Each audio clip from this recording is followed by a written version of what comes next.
Hello, everyone. I'm Jinkx Monsoon, and welcome to a brand new episode of Hi Jinkx with me, Jinkx Monsoon. Today, my guest is my very own producer and host of Sissy That Talk Show with Joseph Shepard. It's Joseph Shepard. Yeah, we're going to talk about lots and lots of wonderful things, challenging topics to discuss, but worth the conversation. I hope you learn a lot from this episode or feel seen or heard or represented in this episode because Joseph gets very, very candid with me. Joseph is used to bearing all, and you're going to hear about it today on Hi Jinkx. So hunker down, buckle up, and sink your teeth into some brand new Hi Jinkx. M. Oh, M. Mom!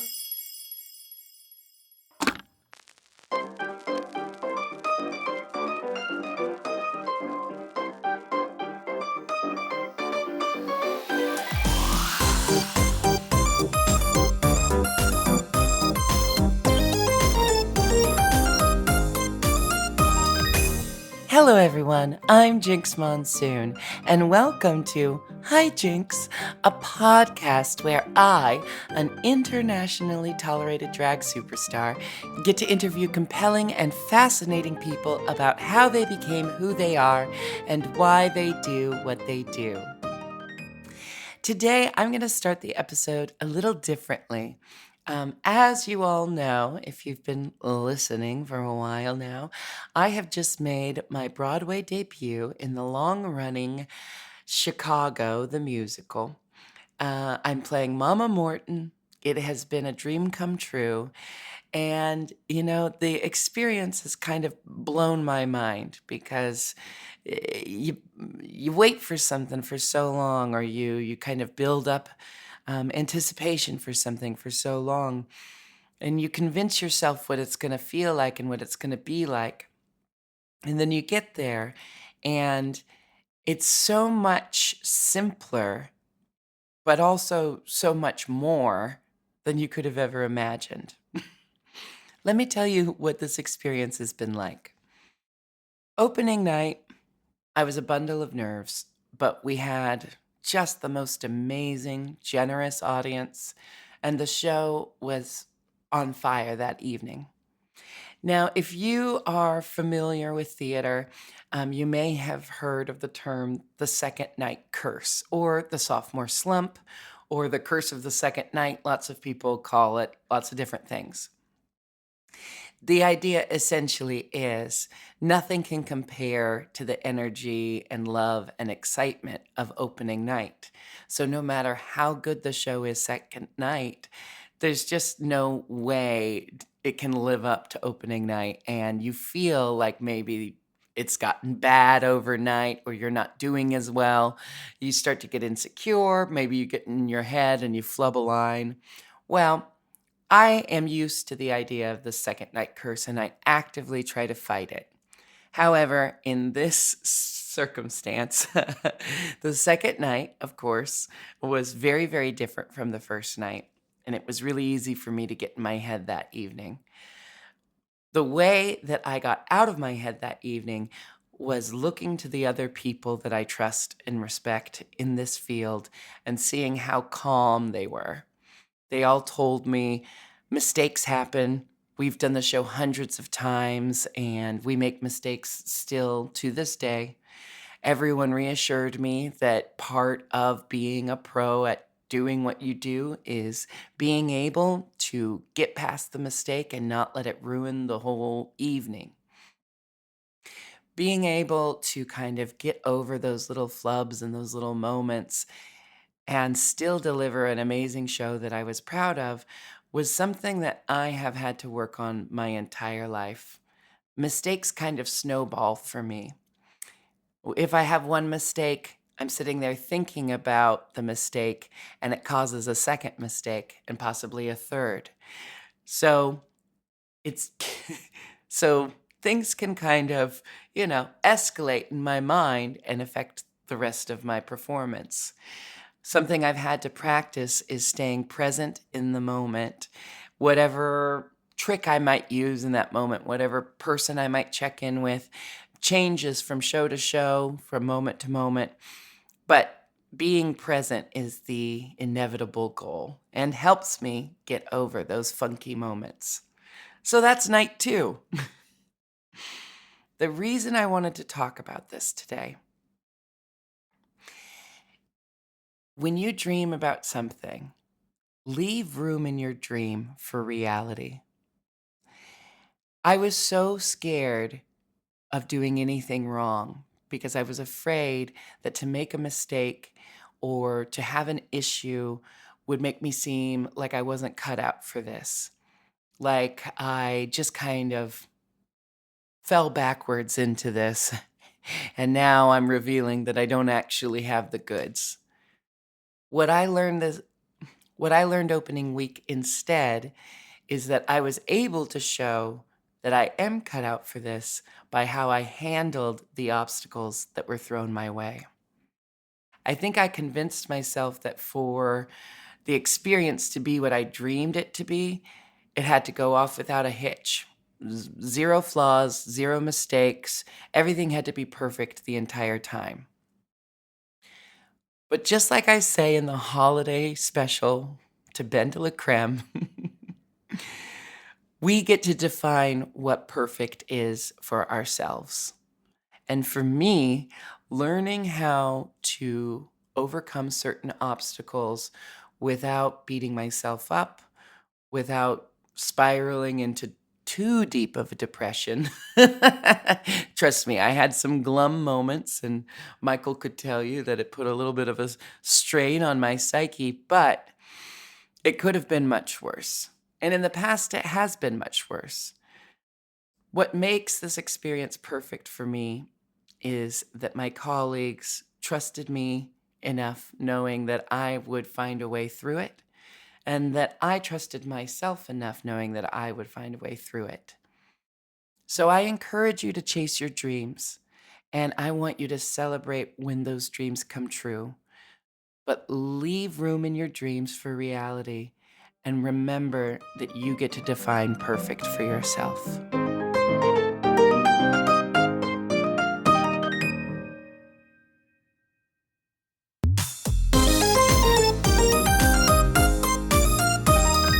And now I would like to introduce you to my guest for today. We are joined by TV personality, my producer, and host of the new mom late night show, Sissy That Talk Show with Joseph Shepard. It's Joseph Shepard. Hi, Joseph. Hi, Jinkx. Joseph, okay, we need to start right away. I did not know that you were a zombie on Walking Dead.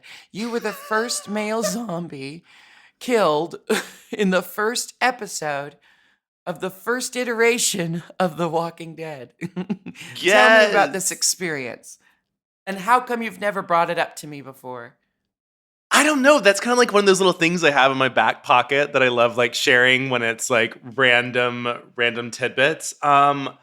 I went to Atlanta for school, and during that time frame there was a few movies and TV shows that were coming through, and I got a phone call from one of my friends, and she was like, "Hey, there's this zombie show. I don't think it's going to do that well, but I'm casting zombies for it. So, do you want to get like shot in the head?" And I was like, "Oh my gosh, yes." And she was like, "It's going to be like 3 hours of prosthetic makeup." And I was like, "Let's go for it." So, did that, and I had to like have this funnel in my mouth that held the blood, and then from there it was this long cord that went down, and then there was like somebody who walked with me the whole time, and then once I got shot, they slammed their foot on this like pump, and then blood just shot all out of my mouth. It was the coolest thing ever.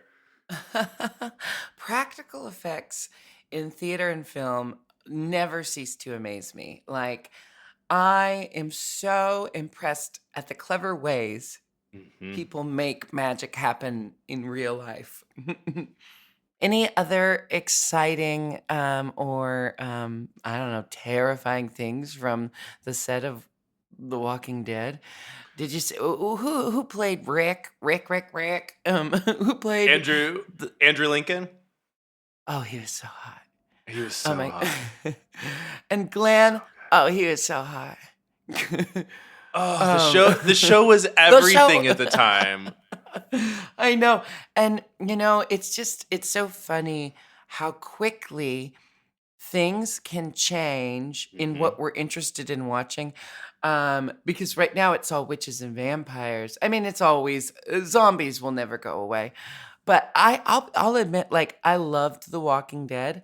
And unfortunately, even though I know it's zombies, even though I know it's fantasy, I'm just currently at a place in my life where I have a hard time watching anything with too much gun violence. And Mm. it was hard to get past the first episode of Squid Game. I'm really glad that I did. I'm really glad that I pushed through, but it was really hard. Do you find that with entertainment at all? Are there certain things that you're just turned off from watching right now? You know, you said that, and I tried watching The Last of Us like last weekend or the weekend before, and that was kind of like the same thing with the zombies and like the shooting and everything. And about 45 minutes in, I was like, I don't think this is for me, like at this present moment. So I Hmm. agree with everything that you said, full 100%, because there are a lot of things that I used to kind of like at one point that now it's as we learn the world of politics and we learn the world of what the things that are around us that I then kind of I wouldn't say filter myself, but I guess I do. I filter kind of what content that I watch because you can only do so much to not drive anxiety to yourself, you know? Yeah. I think a big part is um just like how it makes us feel in the moment. Like I can suspend my disbelief. I Mhm. understand guns are a thing that exist in our world. Stories that involve guns are gonna happen. And like in Squid Game, I was kind of thinking, well, to exemplify the circumstances and the stakes that they are currently in. Um, I understand the usage of guns in that context, and at the same time, it's really hard to watch it and sit there and be like, "Wow, we're kinda desensitized to the idea Mhm. of being of people being shot dead." I even had to think about this in Chicago, and I actually think, it's live theater, they handle guns differently in the show. It's very stylized so that it feels cartoony. And for Mhm. me, that's like the one of the better options we have at addressing it. Like um make it stylized so we get the point, but we don't have to be tortured for no reason in the middle of an Mhm. otherwise like I don't know. There's theater that's meant to do that, and then there's theater that stays on the lighter side. I think Chicago and our production is quite edgy, but it's still, it's a comfortable show to watch. It's just very entertaining. I um, loved watching you ignite the happy birthday for your brother outside of the theater. Was he embarrassed at all in that? um, No, I don't think he was embarrassed. I mean, he walked first he dropped his drink cup and then just stumbled over to me and hugged me and cried the entire time. But I don't Mm. think he was embarrassed. He's both my brothers, um, they're not in performance, but they both love the spotlight in their Mhm. own ways, all three of us. And it's very funny because my mom is rather introverted and gets very, very shy. And my youngest brother and I have different fathers. So I don't know where we all get it from precisely. I don't know. But all three of us, at the drop of a hat, like my youngest brother introduced me, asked me seconds before, "Can I introduce you?" And I was like, "What are you talking about?" And then he goes, "Ladies and gentlemen, and everyone in between, presenting Jinkx Monsoon." And I was like, "Where did that come from?" Do you have siblings, Joseph? I do. I have one younger brother. We're 5 years apart. And he is literally my best friend, which I think is the coolest thing. It never was that way when we were little and younger, but he has become my biggest supporter. He is the um, sh- biggest, straightest guy who just got into drag race within the past year. And he is, I don't know, just having the support. I think that is the biggest thing ever, especially when it's somebody that's like so close to you. Yeah. Yeah, I think it's important to recognize that uh, as kids, there's so many different circumstances. Me and my middle brother, I wouldn't say we got along through we got along when we were very young, Hmm. and then and then the middle years between adolescence and adulthood, there was a lot of tension. And then me and my youngest brother have always been super close, I think because the age difference was far enough away. And I practically raised my youngest brother, so we were very, very close, and remain very close. But um, my sister, for instance, we weren't raised in the same household, and we saw each other frequently as children, but didn't get a chance to develop much of a relationship. And as adults now, we're working on developing that relationship. And of course, it's not like we're strangers or anything. We're not starting at square one, but we've been actively, being a bigger part of each other's lives. And it's been just lovely to remember. I've also got a fantastic sister. I've got a really cool fucking sister. She's painting the fence at Monsoon Manor. And she's the one who puts tinsel in my hair when I get tinsel put in my hair. Aw. Yeah, siblings are fun. You also, in my notes that you wrote for me, what, while we're talking about family, let's talk about you have a queer parent. I And do. I don't know anything about what it's like to have a queer parent. So tell me, what's it like having a queer parent? So my parents were married for I guess 25 years, as a straight couple, and then my parents split when I was I guess 20, and the way that they split was my brother found their divorce papers in the printer at home. And he started No, freaking out, and it was Christmas break, and he told me. no. And so this was the point too where I had just come into like discovery of my own, and I hadn't told my parents or anybody that I was gay yet. And one night my dad was downstairs and I was like, "So you and mom are getting a divorce?" And he was like, "How did you know that?" And I go, "Well, you were pretty stupid because you left divorce papers in the printer." And I was like, "But since you guys are getting divorced, I would like to say I'm gay." Mm. And he accepted it, and he was very sweet about it. With like my first boyfriend, he was the same way. And then one night after my parents were divorced, he took me to his favorite Mexican restaurant. He got one of the big jumbo margaritas, and he chugged that thing in 2 seconds. And he looked at me and he was like, "Do you care if I date anybody?" And I was like, "Oh, I don't care." I was like, you can date a Helen, a Mary." And for some reason I said, "Or a Fernando." And my dad looks at me and goes, "Well, his name isn't Fernando." And I was like, "Oh," so that was my first introduction, that my father was gay. However, like there were moments when I was 12 or 13 where like I found gay porn on our home Okay. laptop, and I was like, "Wait, I didn't look this up. Like who would do that?" So like there were like little hints and stuff, but yeah, he came out when I was about 2021, so that was almost 10 years ago, and it's been a growing and a learning experience because I think a part of me was also very nervous and sad in if and how my mom finds out, will she think that he never loved her?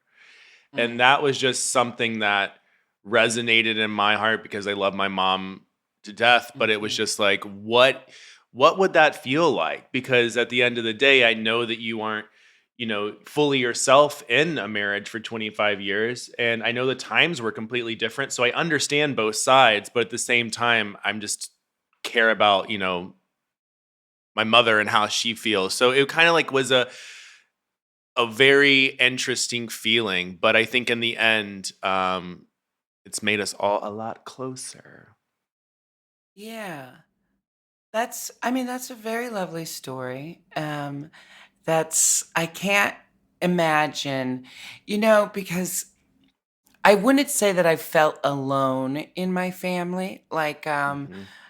my mom, you know, she had queer friends my whole childhood. It's not like I never met. I'm not someone who grew up in an isolated area and didn't meet my first queer person until. Sorry, my first fellow queer person. It makes it sound like a sighting, like a bird watching thing. Um, it wasn't like some people who don't meet their fellow queer people until college, I grew up knowing queer people. And my aunt, who is like a mother to me, is not queer. um and then my youngest brother came out to me when I was in college, when I think he was about 13. There's a lot of anxiety about that, which I can't imagine would be the same when a parent comes out to you. I was worried that I influenced his decisions, being Oh. as like kind of a parent and guardian, and that was the fucking bigots out there. That was their language Hmm. getting into my head, thinking that my like personality could influence my brother's sexuality. I mean, he was young, and I really was thinking, like, I think I told him, I didn't say the words, "It's a phase," but I think I told him, "I'm really glad you felt comfortable to tell me that. You're very young. Remember that you can change your mind as many times as you want in your life when it comes to your sexuality. So just keep being responsible about the decisions you make with whomever you're making them with." And all I thought in my brain was, people are gonna think I turned my brother gay, Hmm. Yeah. Did your father express any fears or anxieties about that in terms of your queerness in comparison to his? No, he, has said that my coming out and just seeing how I am has made him become more of who he is, which Mm. I think is exciting in some way, that I kind of had the confidence maybe at the age that he, had wanted to come out, but he didn't. So I think that him and I grew a lot closer over that. So yeah. You saying that, it kinda reminds me, in college, I had a professor who at my end of the year conference, said, "Seeing me live so, you know, colorfully and loudly and Hmm. proudly." I can't remember exactly what he said, but he said it inspired him to do so more in his own life. And, um, he, like, I think the next year he competed in the Cornish drag show with some of the students. And, um, someone in, the crew right now, in Chicago, was telling me, he was kind of talking about he's watching Drag Race season 5 for the first time. He didn't wanna watch it before I was there because he wanted to meet me in person first. Then Oh. he wanted to start watching it and get to know my drag, and he's a drag performer as well, and in the imperial court system. And, um, so, Rose is her name, and she calls me Rose, and I call her Rose, and just everyone's Rose. It's one of those things. And she was kinda telling me that, she's like, "I wish I had the kind of things that you had growing up," and I told her because I kinda saw her, she had the frustration on her face, and I was like, "You did the best with the circumstances that you had, and you still wound up exactly where you were meant to be. I think Mm, we all do the best with our circumstances. But what's really interesting is we talk a lot about the people who inspire us, and I don't think we think enough that young people have the power to inspire the older generations as well. yes. I know there's a lot of intergenerational conflict at large, but in the queer community right now, especially with the people who paved the way and then the people who are trying to carry the torch now, especially around language and certain concepts and certain structures that we're trying to tear down.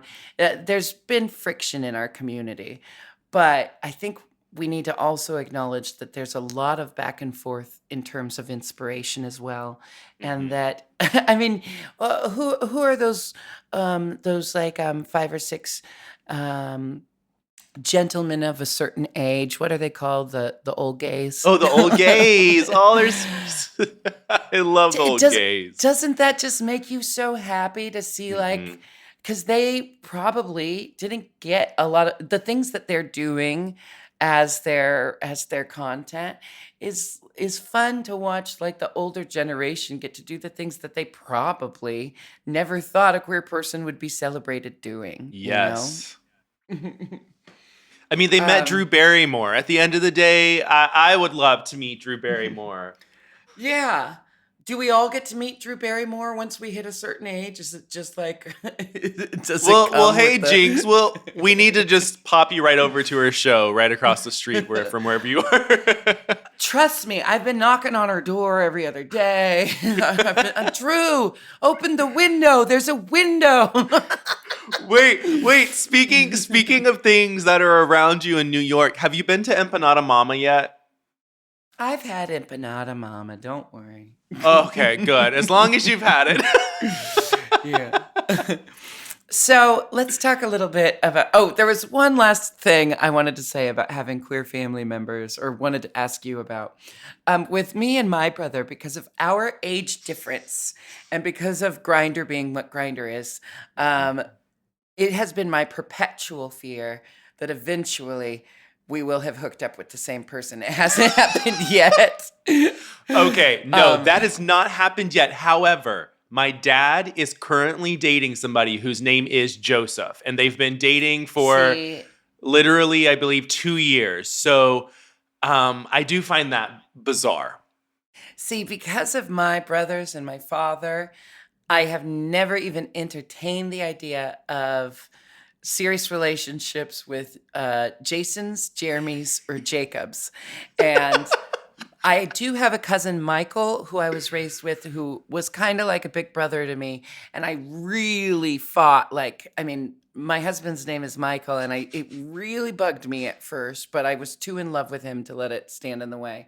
But if his name had been Jason, we would have had to have a serious talk. Because I cannot date someone with the same name as my father. I can't, know thy limits, right? Exactly. No, 100%.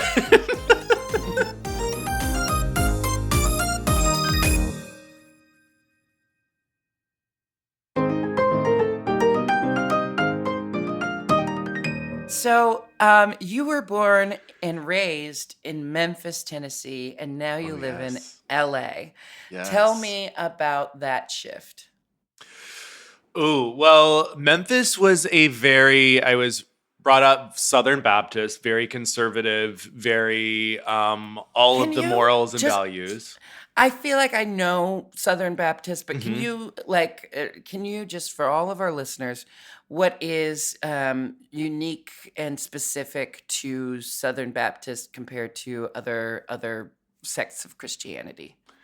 I believe that Southern Baptist is just a little bit more. I believe that they have a little bit more heart than other people, if that makes Mm. any sense. And everything is a little bit more I guess you would say community driven. It feels more like an experience, I guess you would say. You know everybody in the church. I feel like Mm-hmm. other denominations of Christianity are kind of a little bit more open, but because of the fact that you're in the middle of like a small town, you kind of know everybody. Your Mm-hmm. pastor is probably, the person right down the street, and just everything's a little bit more, you're getting judged a lot harder, I guess you would say too, because the people that you were around for a majority of your life. Heard. Okay. And where does it fall on the conservative scale of Christianity? As conservative as you can get. Like Okay. So you've got the perks of being part of a community. And mhm. and as we know, as queer people, community is everything. Community Mhm. can lift us up and protect us and save us. And there's lots of beautiful things about being part of a community. But then you're part of a community that's extremely conservative, and it sounds like you've known you were queer for some time in your life, and that had to have been a really tricky tightrope you were walking. Oh, it was awful because when I remember I was probably 10 or 11 years old and I was in the car and my mom picked me up from school and I literally just felt this inclination to ask, but I said, what would you do if I were to be gay? And my mom looked at me and she put her finger out and she said, "You will never be gay." She was like, "Don't ever put that out into the atmosphere." And Mm. I got so nervous and I was so afraid in that moment. And then it was just a bunch of like repressed feelings. And I remember I was going into a brand new school my freshman year of high school, and I joined the theater group, and I was just so happy, and I was like living life. And this girl looks at me, and she was like, "You're gay if you don't know it yet." And I was like, "Oh my gosh!" And then it became like, "Oh, you're the theater gay," and I was like, "Who am I as an individual?" But um, that got my hand was always slapped if I had my wrist out. My mom Mm. was not for any of that. There was also a lot of racism, especially within a particular side of my family. I remember that my mom took me out of my grandparents' house for a few years because they loved using the N word, and my mom Oh was like, no. "You're not going to put my son around that." So it became, she tried to, shelter me in that way, which I love her for, but I kind of wish that the same sheltering would have happened from the gay area, because Yeah. when I did come out, she didn't talk to me, I think, for about 2.5, 3 years. I was told I was going to Wow. hell. Went through all of that. And then when I told you that I'm really close with my brother now, my mom had an influence on my brother at that time because he was a teenager. And this is when Tumblr was a thing. So Mm. I wasn't hearing anything from my mom. My brother kind of cut me off, and I didn't understand why.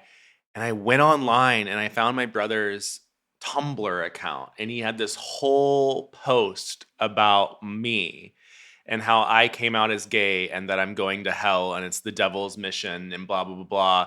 So I didn't hear from any of them for a while. And then seeing that post from my brother, I was just in complete shock. But he's come around, which is the great thing. And my mom has come around, which is the great thing. And people always do say it gets better within time. I think that that is a very misconstrued thing. I think that it can get better in time, Yeah. and it's always a positive thing to think that way, but I think you also have to be realistic and acknowledge that you are good on your own. And if your parents or your friends or whoever come around, they'll come around, but you can't be waiting on pens and needles for it to happen.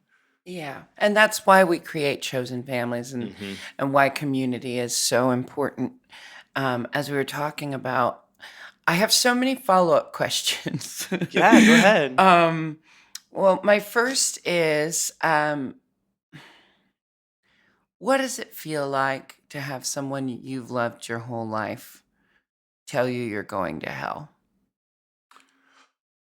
Oh, I will say that it was very difficult, and the reason why my mom was a little bit more difficult than anybody is because my mom is epileptic.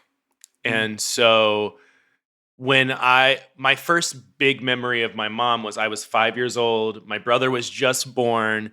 I was watching cartoons with my dad, and I hear a thud in the kitchen.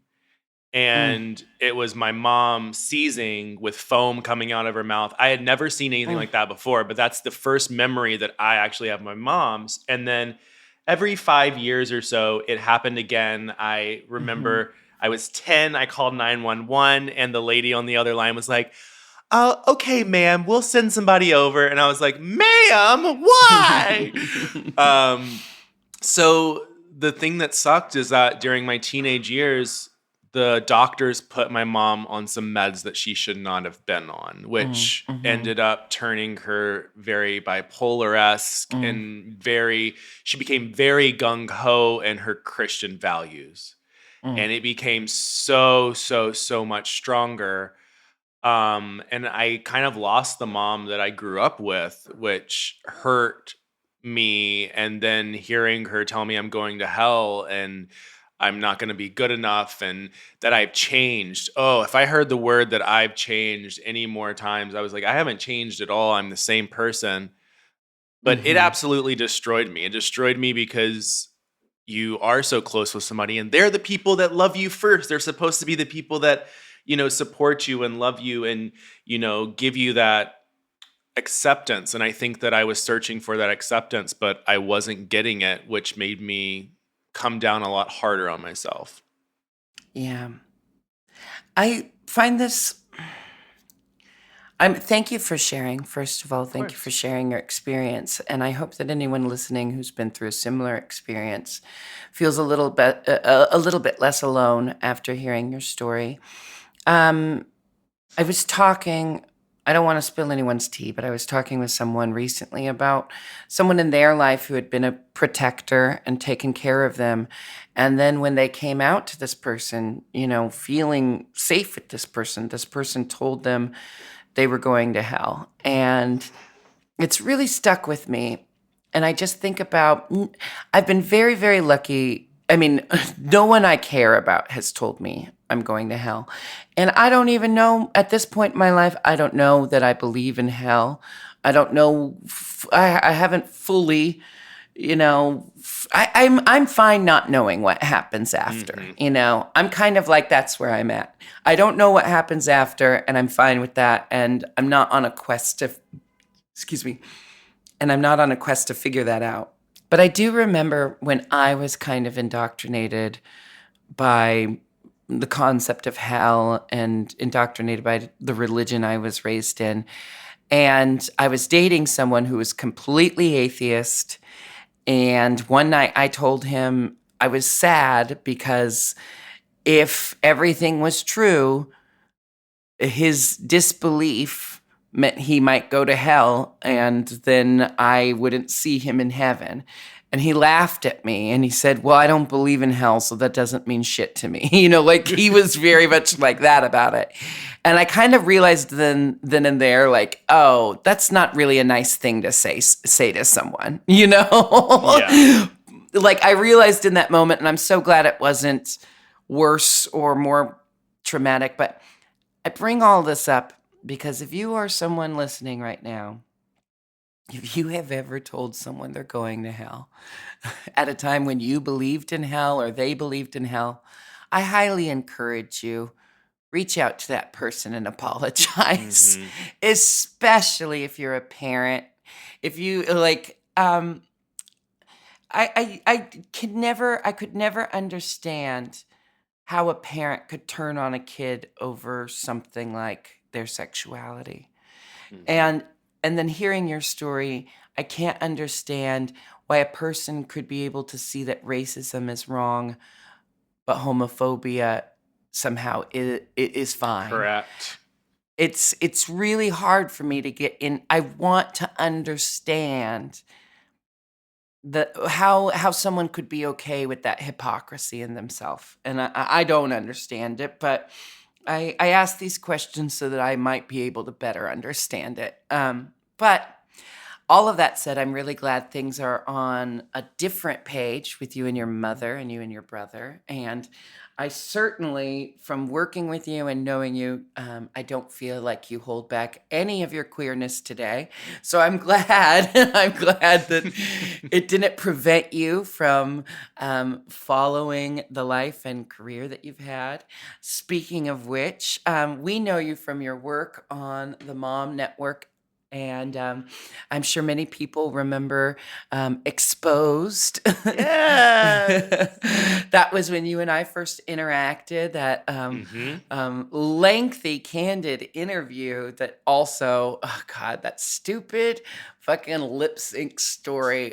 I just, it's like, I love Detox, but can't we have some mystique? Can't we have some mysteries? Anyway.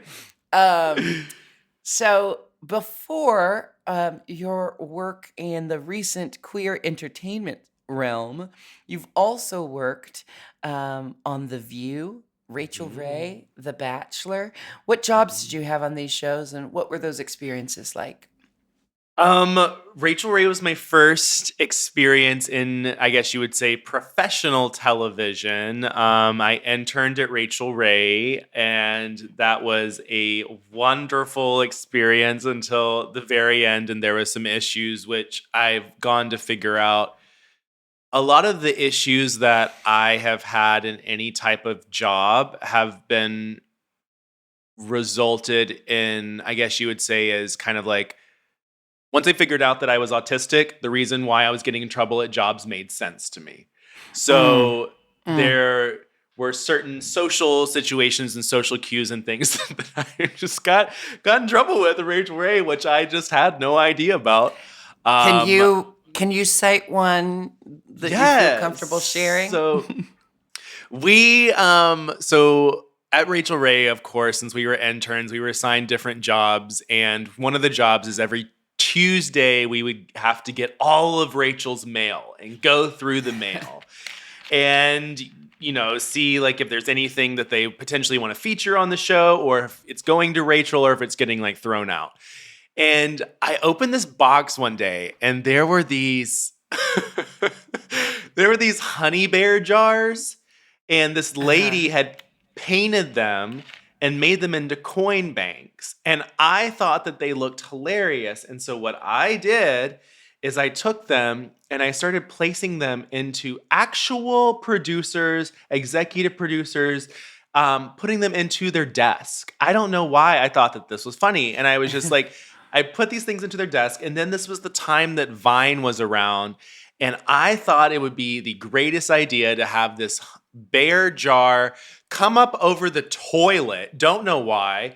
And as like somebody was like in the restroom or whatever, and so we were recording this Vine, myself and this other girl, and basically an executive producer came into the women's restroom, was like, what in the world are you doing in the women's restroom? And so it was just a whole like these things that seem very minuscule and that I thought that they were nothing were actually big Mm. deals. And yeah, so it was a lot of moments like that where I look back now and I'm like, okay, I realized that I was not the best in this type of social situation. Or why am I in the women's bathroom with a honey bear scaring people? Like what am I doing? Um I don't know but if it's just because of the life I've led, but none of that sounds crazy to me. Good. I'm glad it doesn't. I remember just being heartbroken because they like were threatening my internship, and then What? that was crazy. But after that, yeah, I worked at The View. I worked at The View as an audience coordinator. So I was responsible for all the little people in the seats and booking them and telling them, oh, we're so sorry. There's, it's at full capacity, and having Mhm. old ladies scream at you because they wanted to see Barbara Walters or Whoopi Goldberg. Yeah, Um, and so that's prepared you for working with drag queens now. 100%.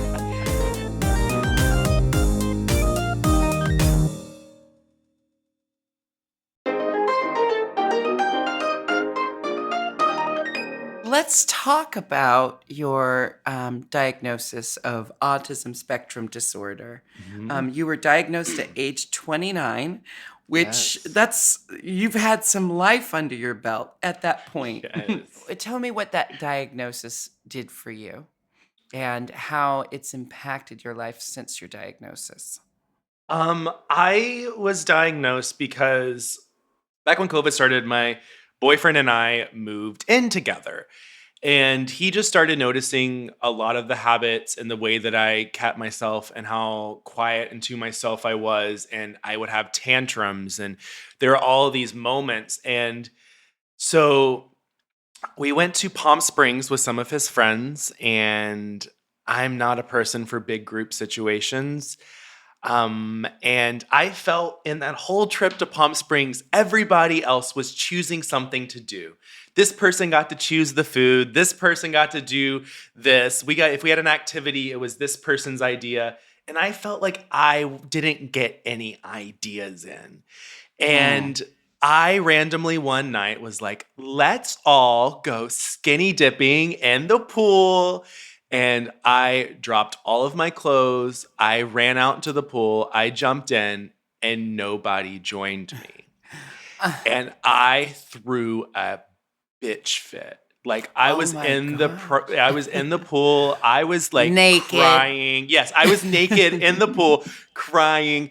I didn't understand. Everybody was like, "No, we don't want to come in there." Like, "No." And then my boyfriend basically was like, "You just made a decision for everybody and you wanted them to do what you wanted to do, but you didn't even like take the time to even figure out if they wanted to do it or whatever." And I was so like, well, this person cooked food and this person did whatever. So like, why can I Mm-hmm. not have what I want? Why is nobody doing what I want?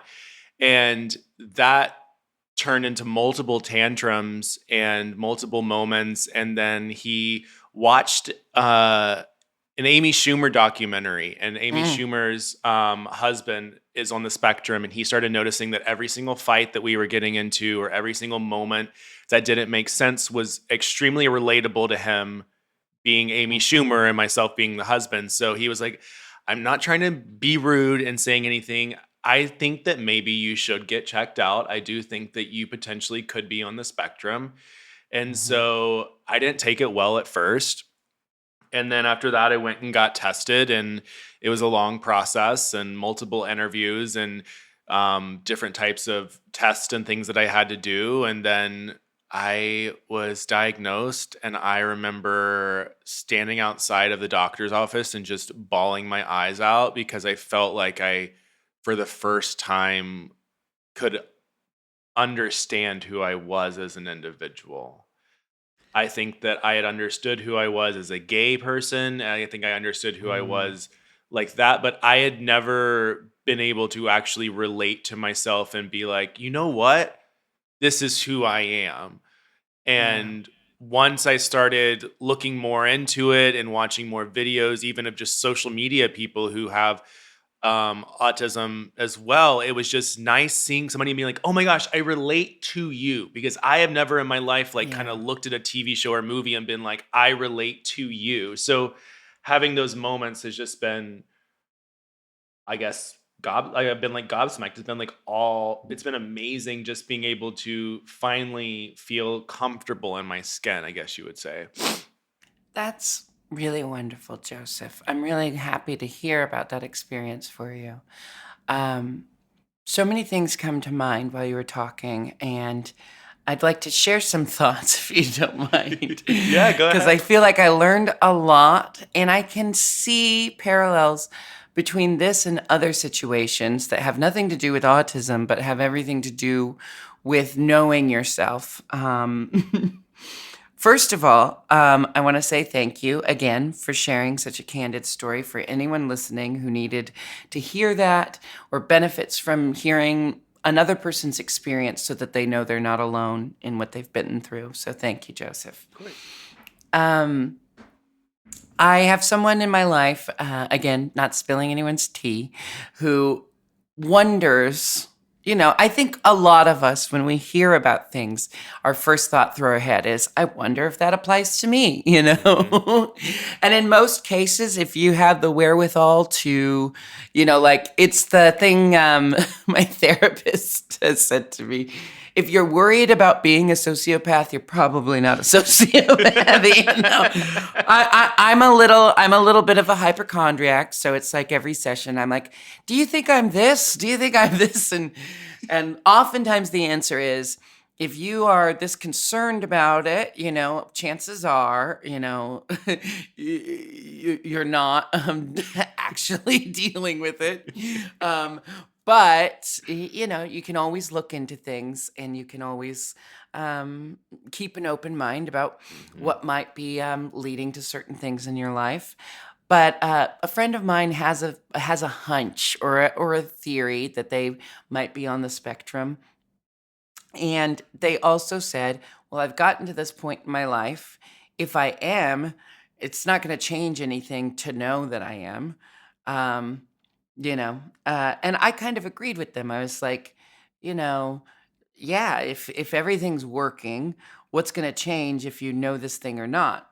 But hearing your story and then thinking about some things I've been through recently. So when I hear your story, it sounds like you were having you were frustrated with certain things in your personal life.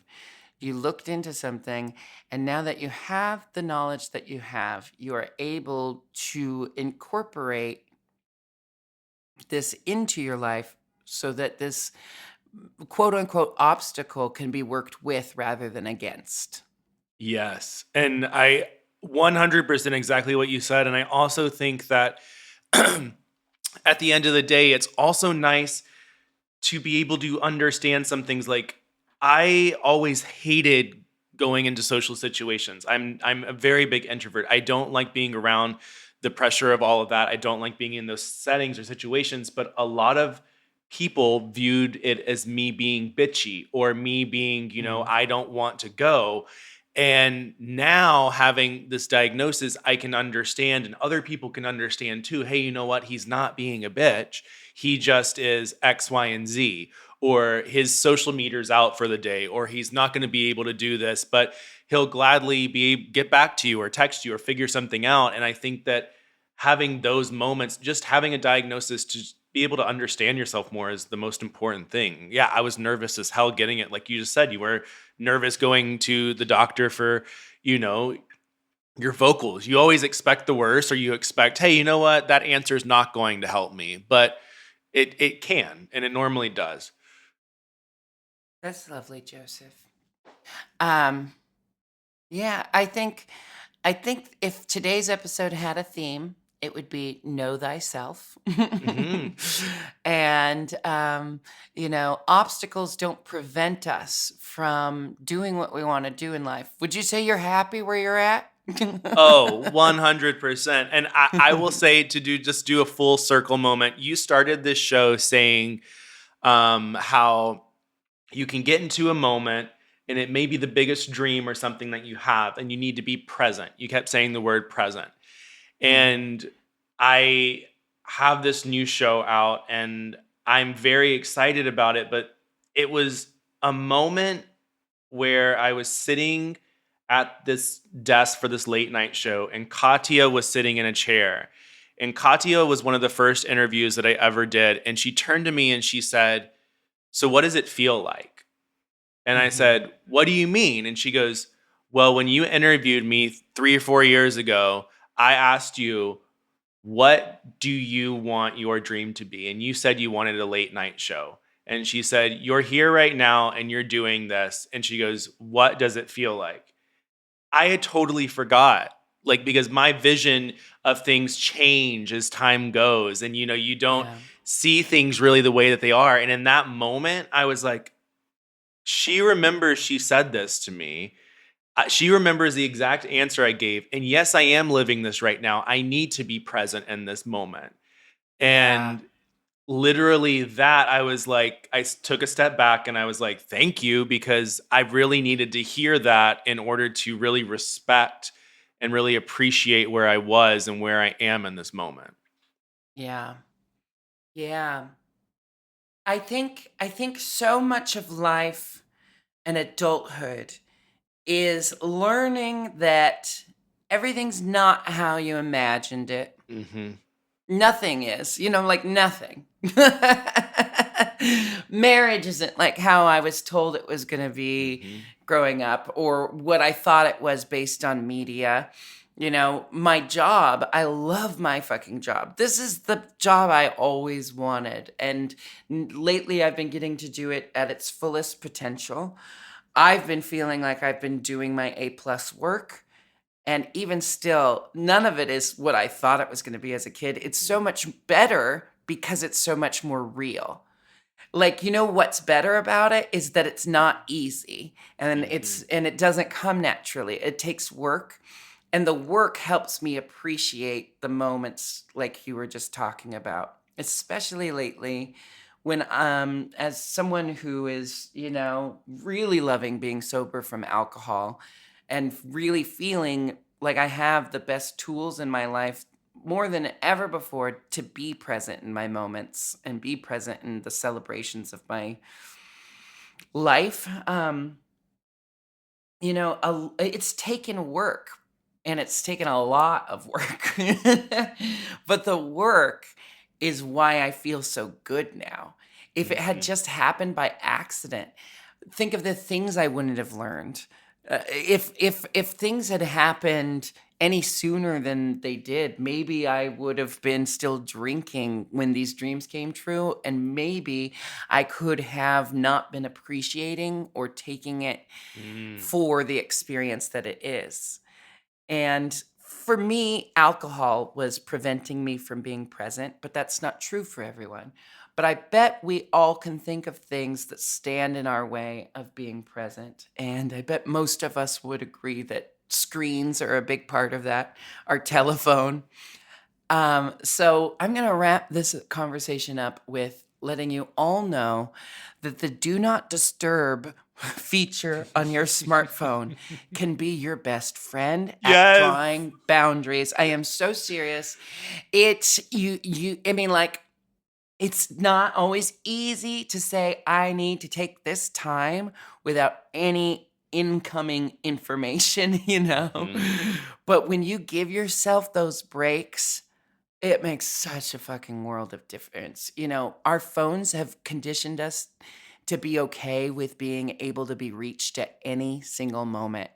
And I'm sorry, that's not how life works. Mhm.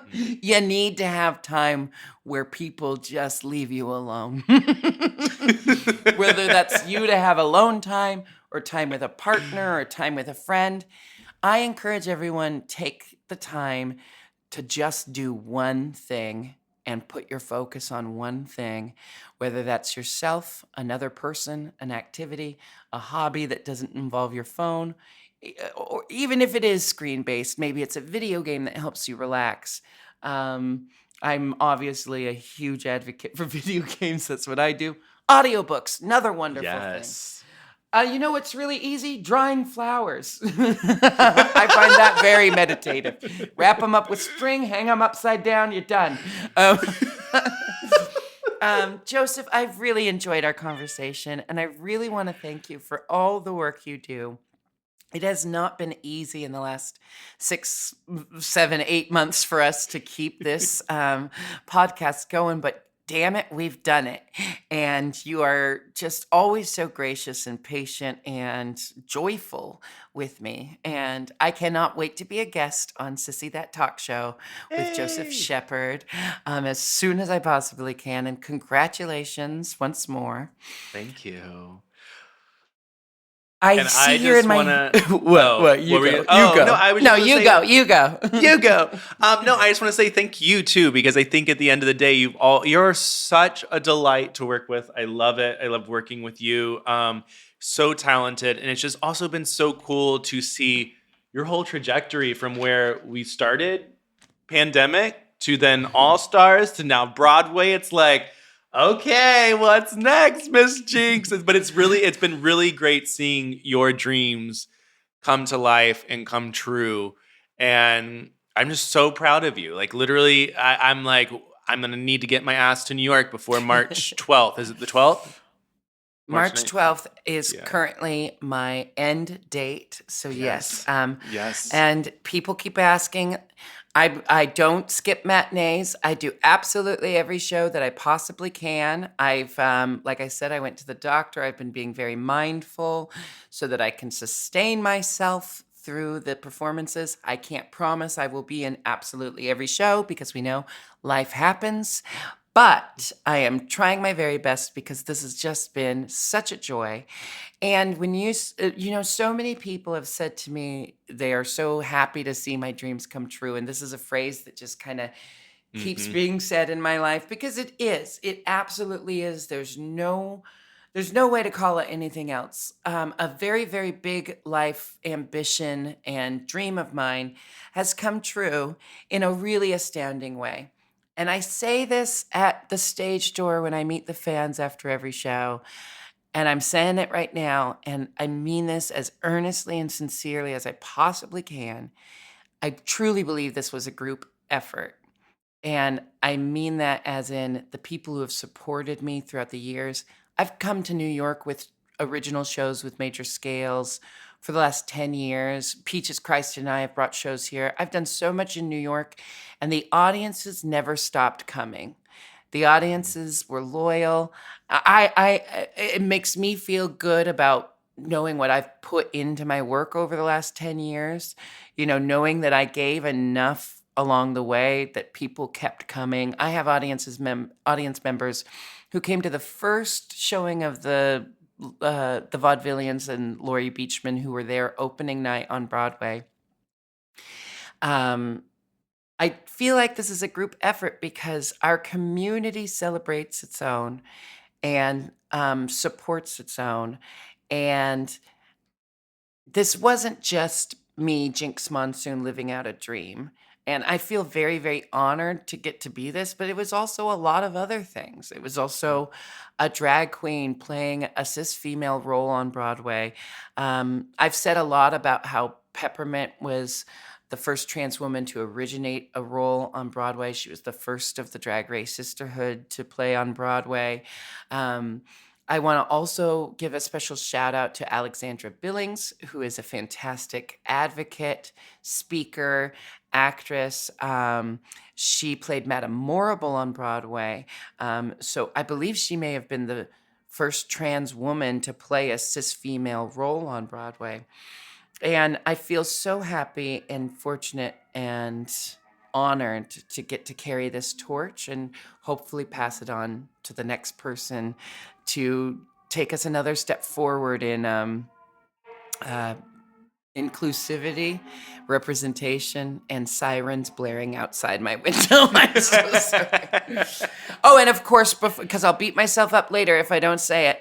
Of course, in my production, Chicago, shortly before I came on, Angelica Ross was playing Roxy, and I think that says a lot about the production. It says a lot about the way the places we're headed in representation and casting.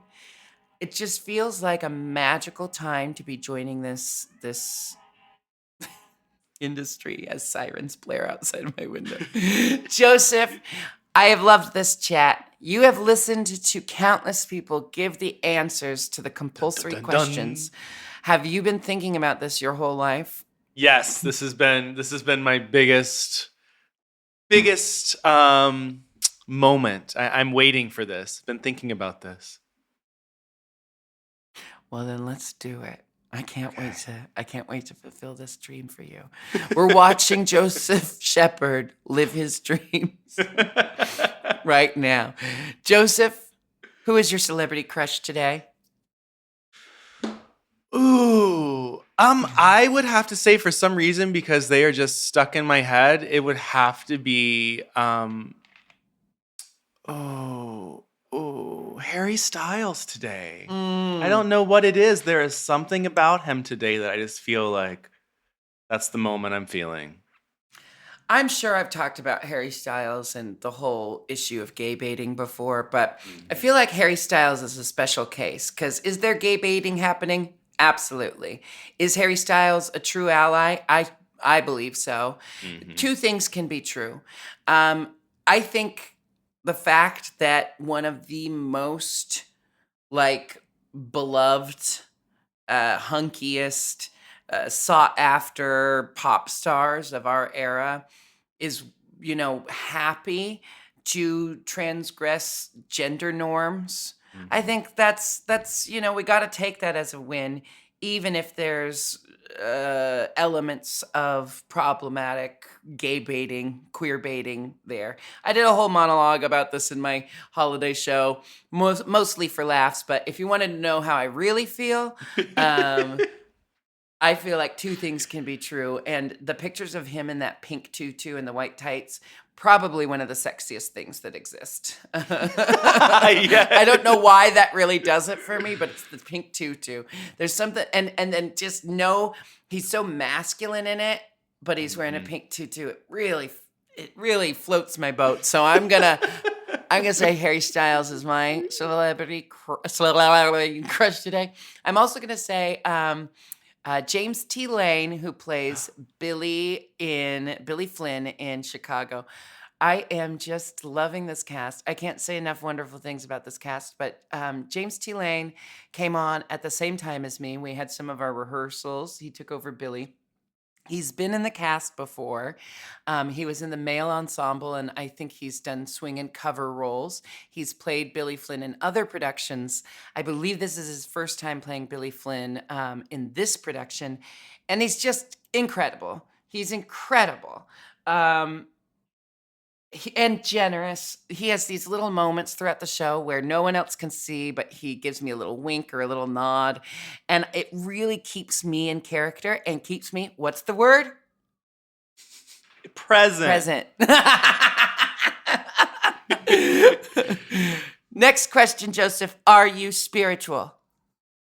I used to be, as I told you about, like the Southern Baptist thing. I Yeah. think I've strayed away from that. Do I believe that there's a higher power or higher being? I think that there has to be something in order for all of these planets and everything to have existed. But I mean, I could be completely wrong, and maybe they were just here the whole time. But I, but I'm here to figure it out along the way. So I know that discoveries will probably happen in my lifetime. Wow.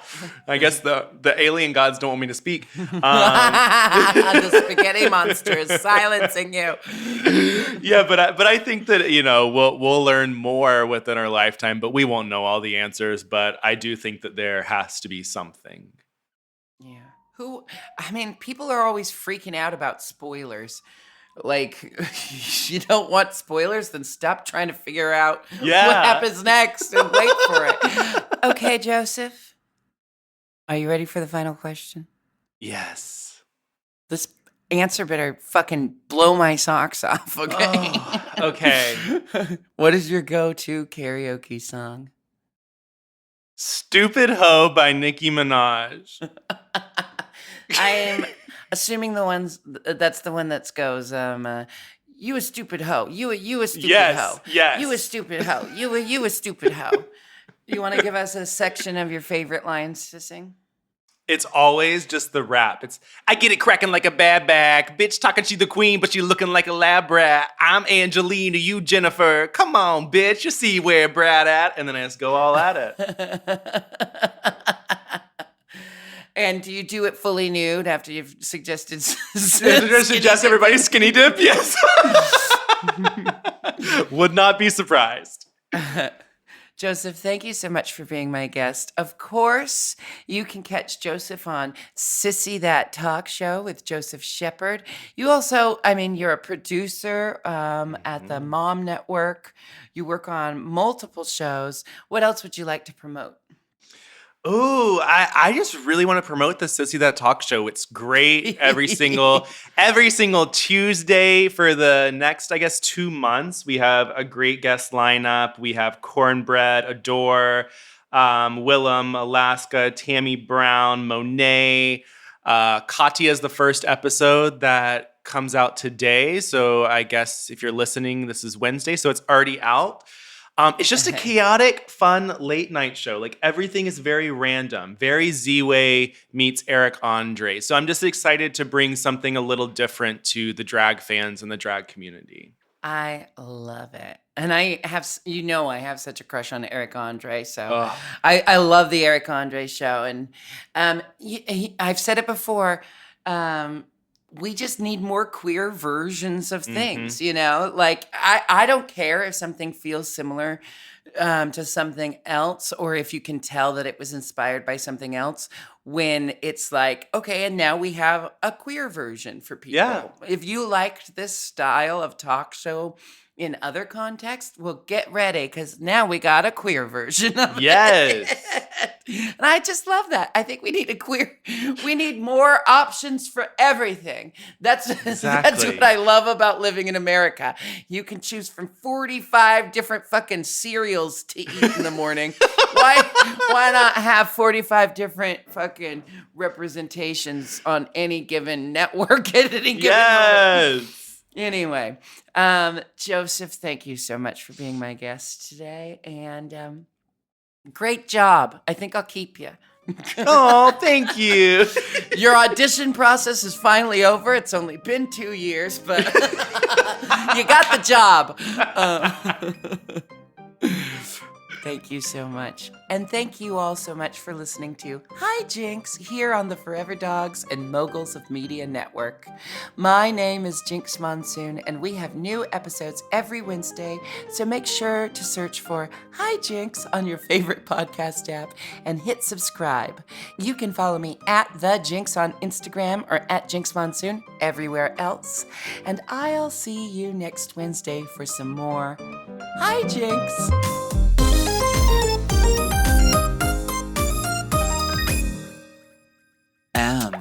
Oh. Mom! To listen to Hi Jinkx one day early and ad-free, sign up for Mom Plus at mompodcasts.plus.